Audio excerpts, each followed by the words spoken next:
গোপালগঞ্জে নতুন মামলা, ৪ মামলায় আসামি ৩০৮ জন, গ্রেফতার ৩০৬ জন। গোপালগঞ্জে জাতীয় নাগরিক পার্টি এনসিপি জুলাই পদযাত্রা ঘিরে হামলা সংঘর্ষের ঘটনায় পুলিশ বাদী হয়ে আরেকটি মামলা করেছে। সদর উপজেলায় সাতপাড়ে পুলিশের গাড়ি পোড়ানো ও সড়কে গাছ ফেলে প্রতিবন্ধকতা সৃষ্টির অভিযোগে সন্ত্রাসী বিরোধী আইনে মামলাটি করা হয়।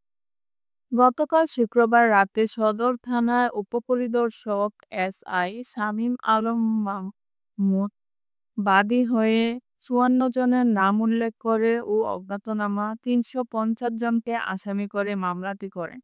মামলায় ৪৪ জনকে গ্রেপ্তার দেখিয়ে আদালতের মাধ্যমে কারাগারে পাঠিয়েছেন পুলিশ। সদর থানায় ভারপ্রাপ্ত কর্মকর্তা ওসি মীর মোহাম্মদ সাজেদুর রহমান বিষয়টি প্রথম আলোকে নিশ্চিত করেন। এ নিয়ে গোপালগঞ্জ পুলিশের উপর হামলা, গাড়ি ভাঙচুর ও অগ্নিসংযোগ এবং রাষ্ট্রবিরোধী কার্যকলাপে জড়ানোর অভিযোগে মোট ৪টি মামলা করা হয়। গত ২ দিনে সদর, কাশিয়ানী ও কোটালীপাড়া থানায় মামলাগুলো করে পুলিশ। ৪টি মামলায় কার্যক্রম নিষিদ্ধ আওয়ামী লীগ ও সহযোগী সংগঠনের ৩৫৪ জনের নাম উল্লেখ করে এবং অজ্ঞাতনামা ২,৬৫০ জনকে আসামি করা হয়েছে।